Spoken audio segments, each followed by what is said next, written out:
I can hear you, baby. Can you hear me? Yeah, I sure can. Wow. Fucking hell. Okay, we're done. That was the podcast. Okay. Wow, that was easy, right? That was easy. Yeah, this is not going to be a sort of like, where are you from? How it won't. It's not going to be like that. I mean, I had some topics to discuss, but I figure that if we just start talking, it's just we could be here for hours. Actually, this could be like a couple of years of conversation. I might just say to you, what's your biggest question in life at the moment? And we could start with that. Or you can start with one you have for me, either way. Biggest question I have in life. Like, what's the most important thing you're trying to figure out, I don't think success is good. I don't think making money and being successful, I don't think that that's going to be the problem. I think the problem is going to be when you get everything and you realize that that didn't bring you happiness, then trying to figure out, well, then now what do I do? Well, the secret of happiness is the question. Exactly. You brought money up. Money is an interesting issue. You kind of need money to do what you want to do, but to go after money also takes you away sometimes from what you want to do. My game plan and how I was taught, and I've just made it this far, I don't know where I'm going to end up, was to be curious about things. And the curiosity leads to passion about things, and you follow your passion. And as long as you're following your passion, whether you make money or not, leads to a sense of in the right place, doing the right thing. That's, the thing to remember is you are in the right place doing the right thing wherever you are. Even if you're in a shit storm, your vibe or whatever, cosmic vibe, is what vibrated you into that so that you can navigate out of it and evolve to the next level. So in other words, everything you're thrown with is something you bring to yourself or the cosmos brings to you for you to work out at the next level and go to the next thing. And that process and being comfortable with that process, you have to be happy about that too. But money itself doesn't bring happiness, nor do toys. I've collected toys all my life. They make you happy in the moment, but everybody wants 15% more. That's just like a rule of nature. Everybody wants 15% more than they've got. So you're on a treadmill to start with. But, I have to go back to the Eastern philosophies, which start unraveling those wants from what you really need. And if you ever feel like you don't have what you need, go help somebody else that has less. That, I swear to goodness, that works. It's amazing. And whenever you're passionate about something, allow yourself to be passionate about something, that magnetizes the things that you want and brings it to you. So it's a process of keeping yourself excited with life and curious at life and active, and not shutting down on the process, not shutting it down because it's uncomfortable or falling into it because it's too comfortable, because you're too successful. There have been times in my life where I know I've held myself back from being more successful because I didn't trust myself not to fuck it up somehow, because I have very little training in any kind of boundaries and that kind of stuff. And that gets you in trouble these days. So the more I've come to terms with that, the more success I've allowed myself to have. But I thought I was in the movie business all the time. I made pictures and that was what but I've really been in the real estate business all the time, just trying to hold on to the house that I live in. The older you get, you start to realize what it is you've been working for all your life. Again, back to passion. And I saw a guy on TikTok the other day who was this motivational speaker or whatever, and people saying, all this AI is coming in. What do we tell our children now? We'll go they can't be lawyers anymore. They can't be this, they can't be that. He says, I tell them the through line is to become the best person that you are. Find your unique potential and let that flow out. And that's how you're going to be different than the machine. That's how you're going to be above the prompts that that you'll end up having to make. But we are in an evolutionary cycle at the moment, and it's half Darwin and half George Orwell. We are in a survival of the fittest. AI is something we always talk about. I think AI is going to be our savior, but it's also a very dangerous savior, and I have a variety of concerns about it. But if we keep going like we are, in in climate, we're not going to be able to exist as the same species we were. And I think science predated role on it that takes care of us. If you look at how the computer was there for us when COVID hit, and how many people were able to survive through that. Now, I've lived off the internet since the year 2000 when I left my last corporate job, just because my ride to work when I started, it was half an hour, and my ride to work 10 years later when I got out of that gig was an hour. Instead of going in early, I would go in like 11 o'clock and I'd leave about 4. That's how I beat the traffic. But, that was part of the job. So they should have paid for it for me, Next job I get, somebody's going to drive me. I'm digressing. But, okay, here's my story, my yogi story. Because I'm, looking for, enlightenment, coming from the hippie era, having taken my share of drugs and all of that stuff. Thank God I was able to live through the 60s. Where is the summer of love? I think greed is why, and people just going for money because they're not happy, or they're fearful, or they're being programmed, and they can be programmed in the future by AI to be more unhappy with things. That's another thing to be careful of. But so there was this great yogi that came to town. They were touting him as like the guy who knew everything. I mean, in this yoga center, and this was one of the first yoga centers in LA. I got into it very early. The place was packed. I got there with a friend late, so I usually sit right in front of whoever's talking, mainly because I can't see him, but can't hear him either. We sat there listening to this guy talk for about an hour, I couldn't hear a thing he was saying. He was going, like that.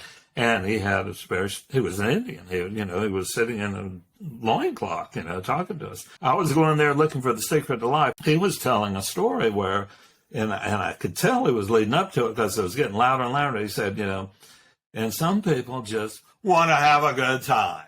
Or some people want to have a good time. I heard have a good time. That was the secret of life. That was what I went to hear. That's what I heard. So have a good time. It's as simple as that. If you're not having a good time, you're doing something wrong. You need to sit and figure it out. Ask your loved ones, why am I not having a good time? They know what it is, they'll tell you. So the secret of life, I was told by a very heavy-duty guru from India, in a loincloth, was have a good time, although it was a cautionary tale. That's what I heard. What you hear is what you get. What you hear is what you're supposed to hear at the time. I'll hear the rest of it maybe when I'm 110 years old and trying to figure out why I've lived so long and want to get off the coil or whatever. I'll hear the rest of what I got to hear so I can live. But right now I'm having a good time, and it keeps me in the game. I wake up in the morning and I do what I want to do as best I can. I retired 20 years ago, but I got to go out of retirement every day to earn a living. So that's how I look at it. That's how I live with it. So that's the long-winded question and answer. What if you work in a cobalt mine, or you work in a coal mine, or you're a long-haul shoreman, or you do something where you're not having a good time? You're probably being programmed, and you're probably on a program from your first family. I mean, let's say your father was a longshoreman and you wanted to be a concert pianist, and he said, no, you're going to do this, which is what I'm doing. And it's what you're going to do. Still involves getting into and being aware of what the issues are. You got to peel back what the issues are to find out why you're not happy and be honest with yourself. The other part of the programming is, we're the union. You're not going to live without us. You can't do this without us, or, you've got to earn a certain amount of money because you got 2 kids, you got to pay for kids. Having kids is a program. It's a DNA program.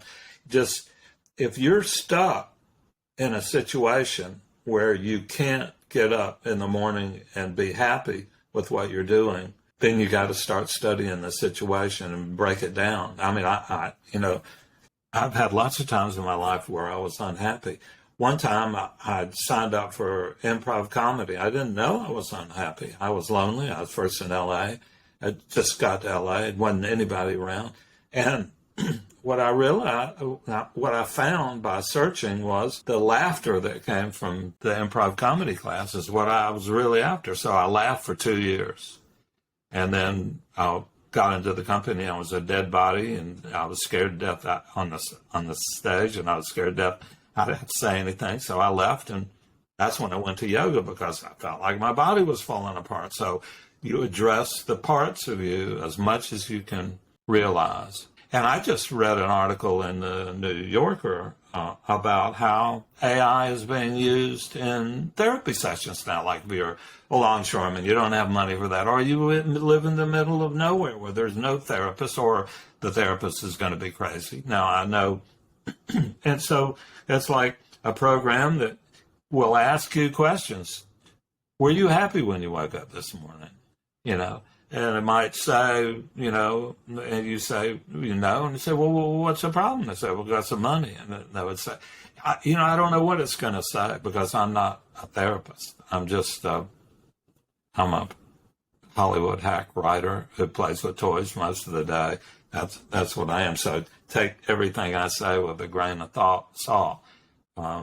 Grain of thought is a good one. That's a good one. Take what I say with a grain of thought. That's really good. I like that. Well, a liberal salting of that grain of You brought up AI a couple times. Yeah, it's it's the game of the mind. You can't talk about anything else and anywhere. I can't help but thinking that, or at least being reminded of the example of new technology throughout history. Start printing press, the powerful thought that was the end of the world. The disruption of life as it is. That's coming, and it's happening. And specifically with the printing press, I mean, the church was really concerned, but the empire, the money people, the military people, they were the ones who were upset. And whatever entity that they were a part of, they were the ones who were upset. They couldn't imagine having the populace be informed on anything. That's crazy to us. But that was crazy. Keeping the status quo. That was their job, to keep the status quo. One of the reasons why Napoleon was his armies were so vicious is because his armies were huge. Because in France, they had, a democracy, basically. They were giving weapons to the plebs. Everywhere else on earth, the king, or the emperor had an army. But in France, the people had guns, and that's why Napoleon was so crazy, and that's why the monarchs were so afraid of democracy. And again and again and again and again, we just keep pushing these new ideas. I mean, the internet, again, and with all this stuff, I think you get an equal and opposite. With the internet, the whole world gets information, but you got email scams. Right? You'd be able to upload YouTube videos, but now your kids can have access to crazy shit on their phones. And it's a double-edged sword. And the last favorite one, which is a doomsday kind of story about poop. In the late 1800s in New York City, there's this mass increase in the number of people who are moving to the city. And, of course, everybody has horses, or a lot of people have horses. And the horses are pooping in the streets, or oftentimes they would have like an empty lot where they would either shovel a lot of the poop or whatever it is. And then when it would rain, there would just be rivers of shit flowing down the streets. And that's why in New York City, they build a lot of their housing and a lot of the stuff up on stoops really high up so that these rivers of shit can flow down. And these scientists came out, and these mathematicians are doing calculations, and they're like, if the population keeps up with this, there will be literal tidal waves of shit coming throughout the city. And then, of course, what happens in the 1900s is we have cars, right? And it completely negates this thing that people thought was, a version of the end of the world. Obviously, it's kind of a funny story, but we see this impending doom, and we do what we do as humans, which is we make projections, and we say, if it gets to this point, we're screwed. Something else then happens, which completely negates all this other stuff. Exactly. And then it creates now new problems, things that we didn't think about. So car crashes. There was no such thing as a car accident before they invented cars. And now you have car accidents. Now it's one of the most popular ways to die. But we would never fear getting into a car. We would never fear, any of this stuff. So is AI another printing press? Is AI the car? Or is AI its own thing?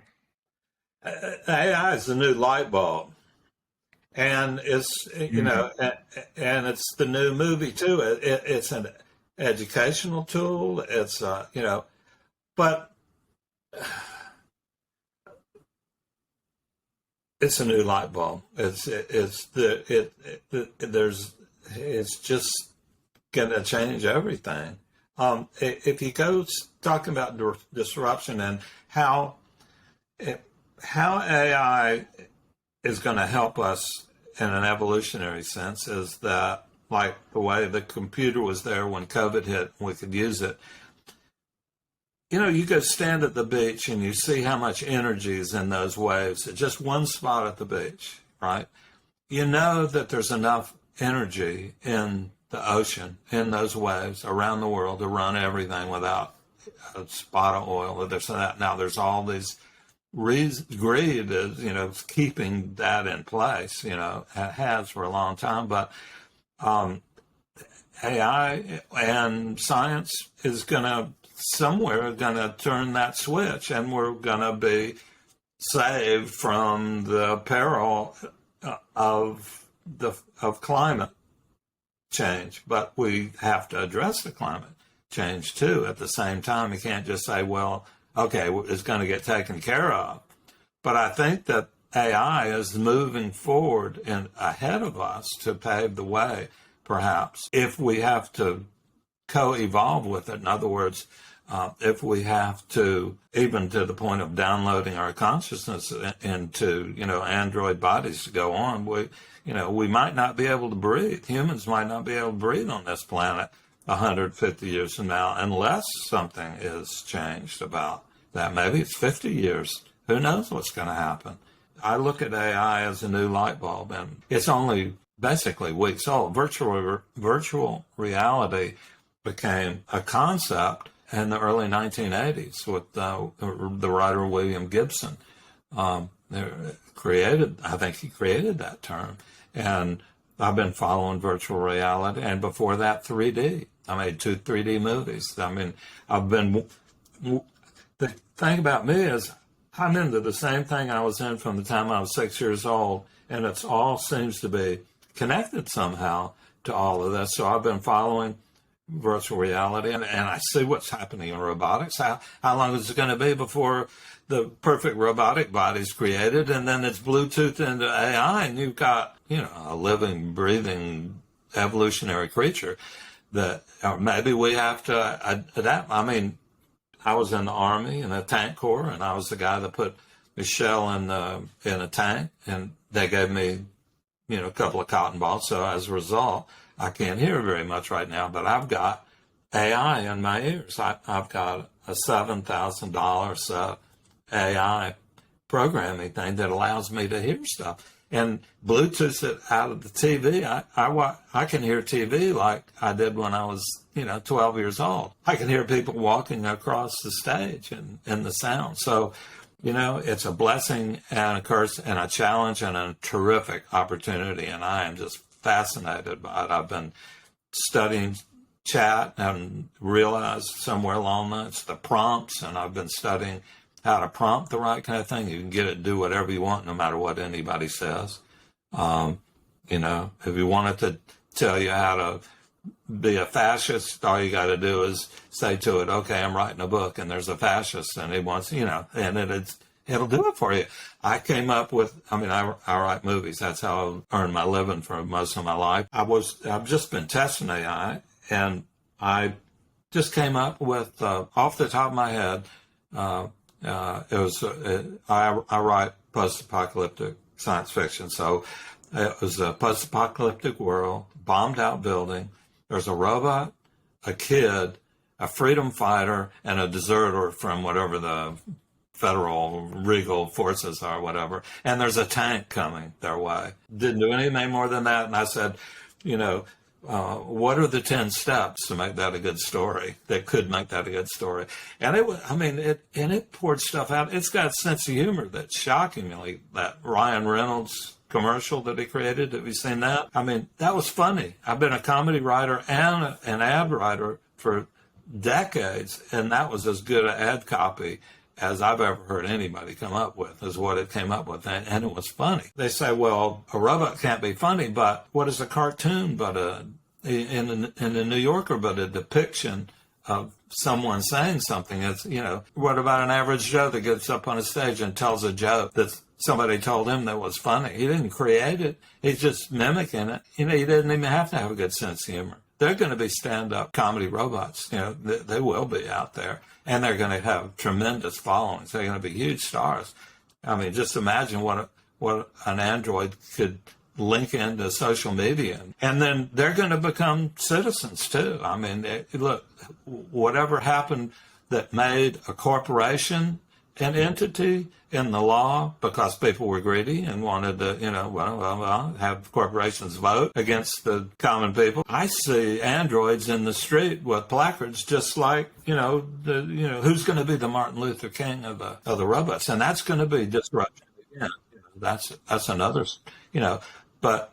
Okay, so I'm sorry, but everything just it keeps going for me. I'm a writer because it stops me from going around and around and makes me go straight. So I apologize for digressing. No, a podcast is a one long tangent. That's all it is. It's just it's a bunch of bullshit. So it's. Right. I wanted to read. This is one of my favorite things that you do is to look up what is the definition of artificial intelligence.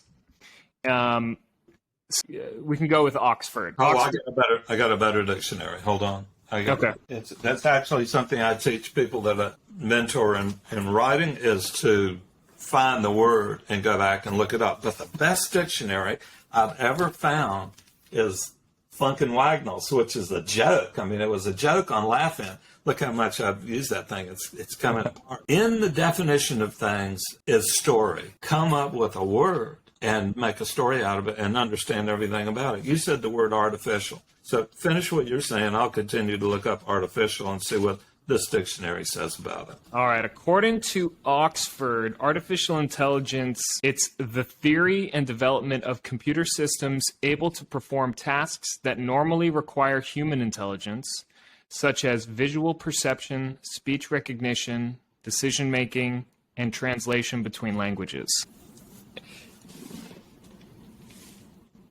What is the difference between me and artificial intelligence? And let me preface it with this.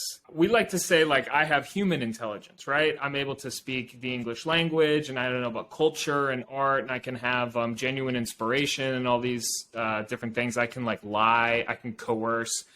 There's cognitive bias, right? So I can tell you something that I may be biased about, and I think that I'm just being honest with you, but I actually have a bias. You're good. Where did I learn English from? Your fan and TV. That's a bunch of bullshit. There's nothing natural about English. We made it. We engineered it, right? If I was born in France, I'd be speaking French. So literally me, Eric, I would just be speaking French. I was trained. I was engineered and tweaked in order to learn English. My cultural values, I'm a Red Sox fan, and I'm a New England Patriots fan, and I'm an LA Lakers fan. Did I just come to that? Is that part of my natural human innate abilities, or was that programmed in?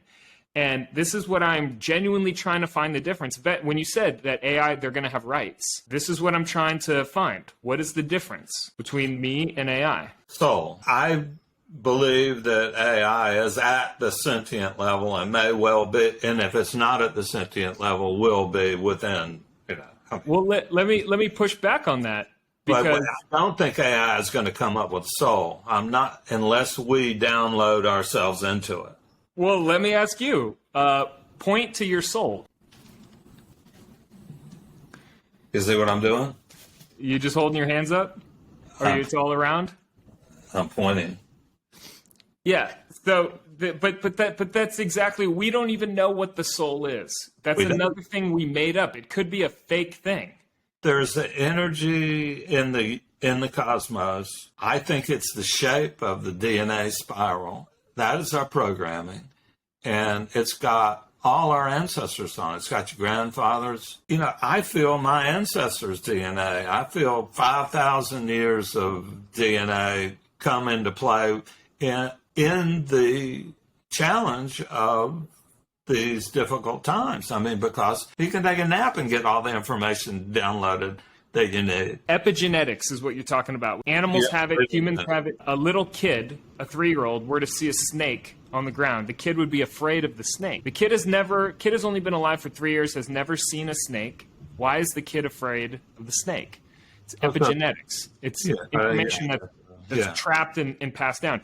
Okay, well then what is computer code? The computer code that was written in the 1970s is what, and the computer code that was built in the 1990s is what the computer code and what the artificial intelligence today was built on top of. It's the epigenetics of artificial intelligence. And I think that because AI exists almost in a different dimension, behind the computer screen, it's almost a different dimension. It's sort of so small that the laws of physics that affect electrons, affect all different types of stuff, it's a different dimension. And so I don't know if there is no evidence for AI to have a soul, to have something that's passed down, that it's built on top of things, that it is able to add information, i.e. learn. I don't know if there's any more evidence for humans having a soul than there is for AI to have a soul. Okay, I hear you. Let me digest that. You may be right. I mean, how often does any discussion come down to is there a God or not? That's enough. All of them. And everybody. Well, what is going to happen when the AI starts wondering? So let me break apart what you just read. The way I go to a dictionary, and that is to look up the word intelligence. Intelligence is the faculty of perceiving and comprehending meaning, mental quickness, active intellect, and understanding. Okay, they got that, right? 2, the ability to adapt to new situations to learn from experience. 2, they got that. 3, the inherent ability to seize the essential factors of a complex matter. They got that. The quality or ability measured by an intelligent test. AI's got that. Collection of secret information as by police or military authorities. Now they're talking about that kind of intelligence. They got that. They're going to be gathering it soon, if not already. 6, information that has been so collected. Also, the staff of persons occupied with this process. We're going to be working for them pretty soon. We are being trained by AI. We don't realize it. But you look at the Tesla. I took a test drive in a Tesla with a friend of mine, and we came back to my house, and there was a small parking space, and you couldn't park that car without looking at the screen. You didn't look out the window to parallel park. The machines are teaching us to, not with any purpose or anything, but they're teaching us to not utilize all of our skills. And another thing about it is, all right, let me finish with this here. The last definition, number 9, is in Christian Science, the primal and eternal quality of infinite mind, God. So the 9th definition of intelligence in the dictionary comes back to God, and the question of is there a God and what is God? Also, we don't really exist here. We just have an agreement that we can see each other. But if you blow us up big enough, it's just a bunch of space with atoms in it. How does that come together? Who figured that creation out? How, are super intelligent aliens? How did, where did it come from in the first place? So, I think that if you talk about this kind of stuff enough, it does come to a question of do you believe in God or not. I was walking on the street the other day, and this guy said, "Are you Amish?" And I had this hat on. I was Amish, but I celebrate all religions and all holidays. Why not? Why limit it? So I think it's all of it. And in terms of do machines have a soul? I go back to the early Japanese beginnings of religion, and that's still alive there, and that rocks have souls, or essence. They're alive in their own way. They are very alive, but they have an essence, and so do toys. That's one of the reasons I've collected toys, and one of the reasons I traveled to Japan to find toys. I traveled all over around the world to look for toys that were made as soon after World War II as possible, to see what people put together out of just the pieces of what was left. And it's amazing information you read off of it. There's an emulsion layer in objects as well, just like on a piece of film that traps information, and you can read that emulsion layer. It's possible that androids will have a soul of sorts. They're going to have an essence. What is going to be the guide of that, and how useful are we? I think really that we're going to end up being hybrids. I think that's going to be the future. I mean, to go to other planets, who's going to be able to take that ride? Unless we figure out the simple fact that all you got to do is that it's right there. All you got to do is just step through that. You just have to be able to see it, understand it, have a device for it. We're just looking at the future at the moment. It's fascinating. I could talk about AI forever. How long before, and is it already happening, AI is a national security advisor or advisor to the Department of Energy? I guarantee you they're already working on that. But what happens if all of those computers are linked up and they decide that, okay, the best way to stop war, which is what we've been geared to do, is to shut it all down? Or maybe there's too many ants on the anthill. Maybe we being the ants, for this planet. This is the science fiction dystopian right around, but all those science fiction movies, all those monster movies, that was all about the fear of the atom. It was all about what are we going to do if we blow ourselves up? How are we going to get together? I like zombie movies. I think they're the most true to life movie TV shows today. People say, "How do you watch zombie movies?"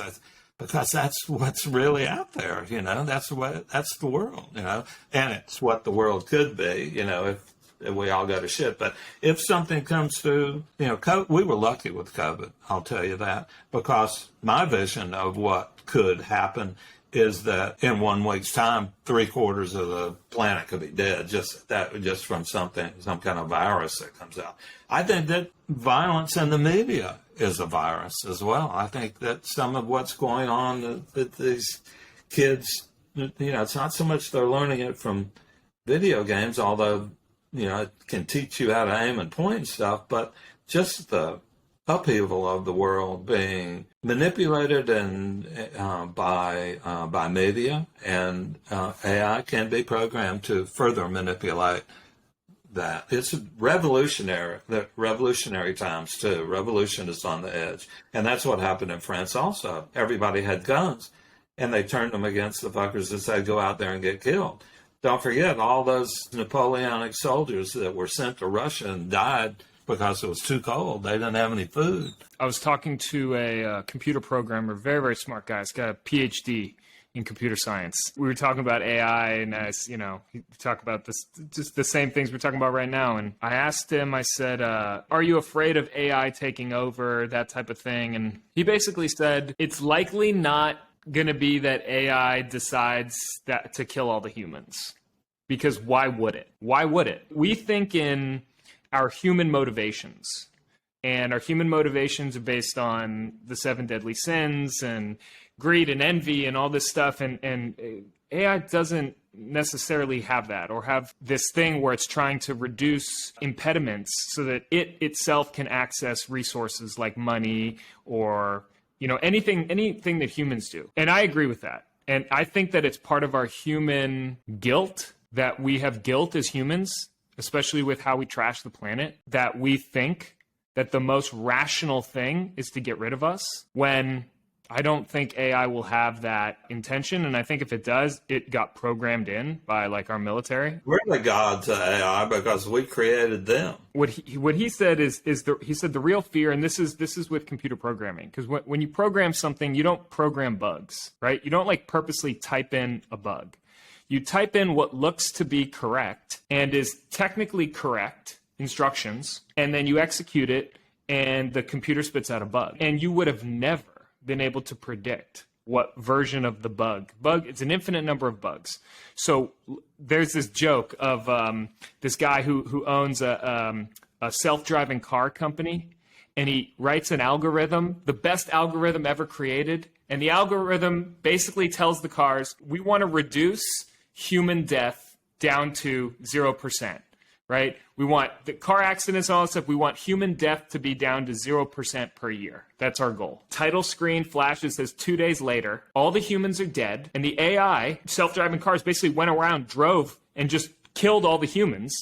And then by the second day, the average death rate of humans was 0, right? So now no more humans are dying in car accidents because for the last 2 days they got killed. And the AI did exactly what we programmed it to do.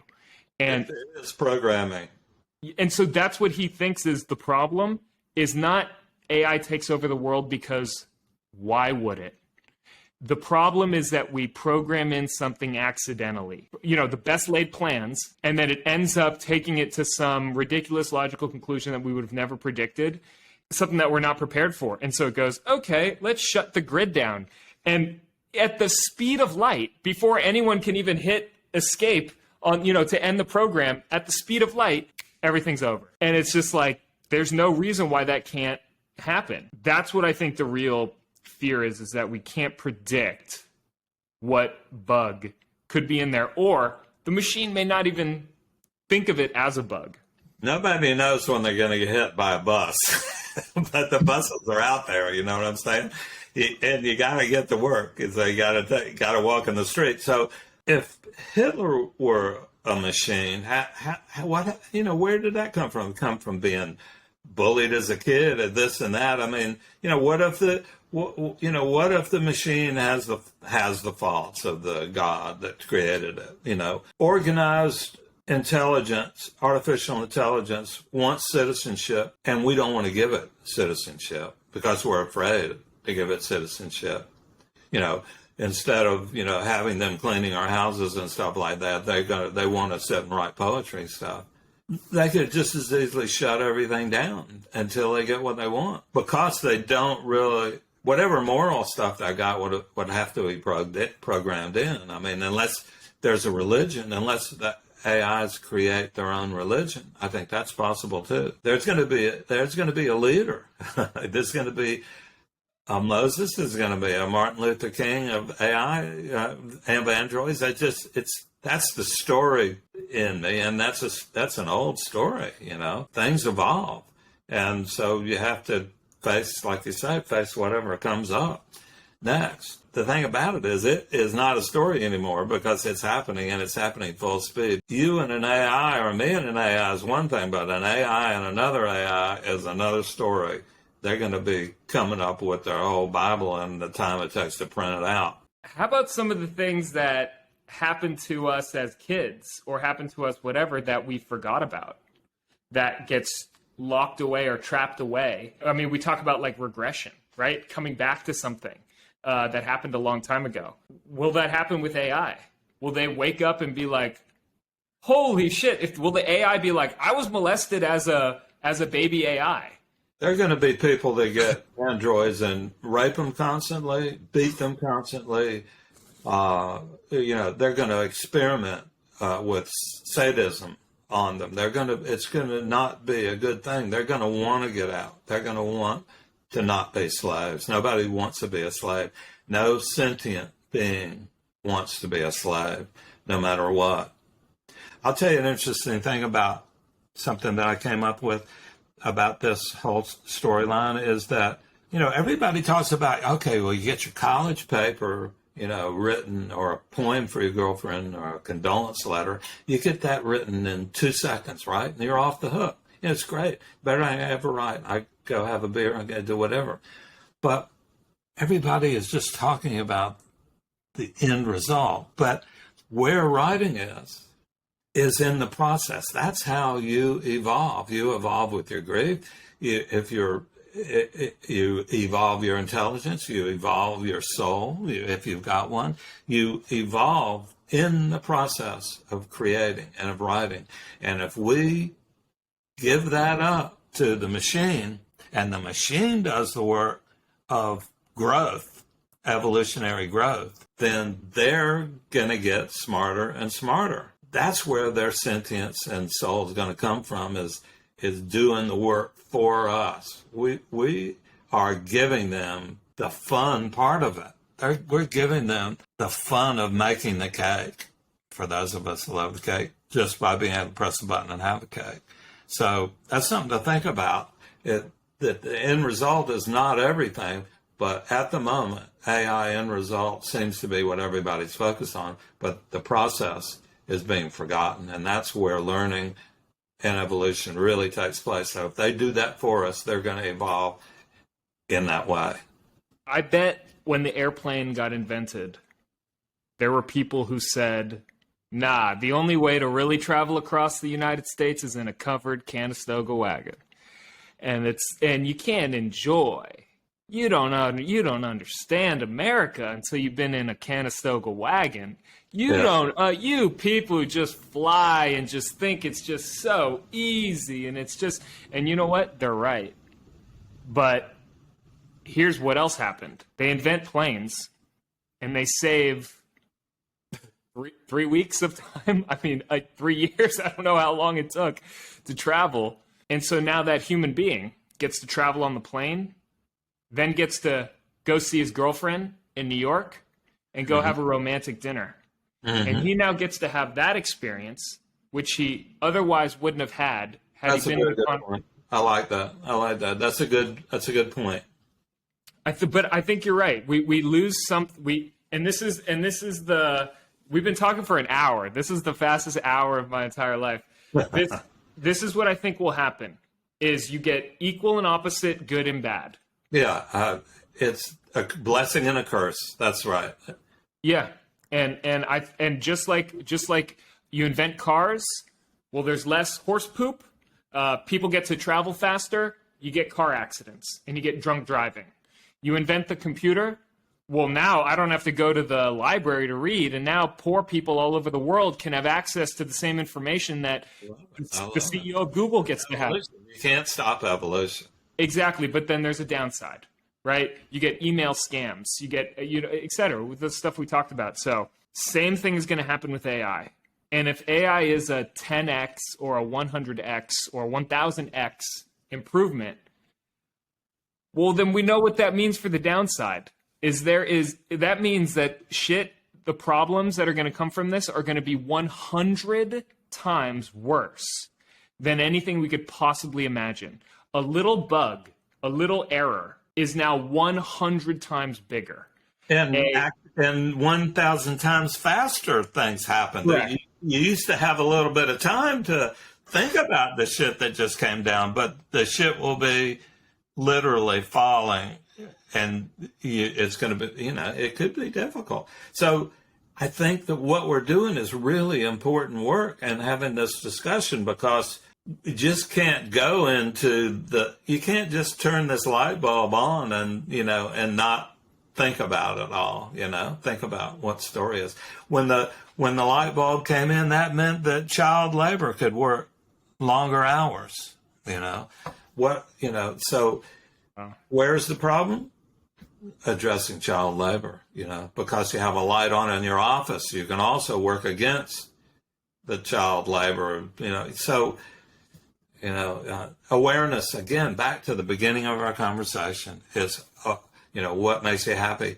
Awareness of yourself in the world and in the situation, and keeping your fucking eyes open. Right now, I'm driving very defensively in terms of life. I mean, you got to be careful what you click on your computer, and that's going to get worse.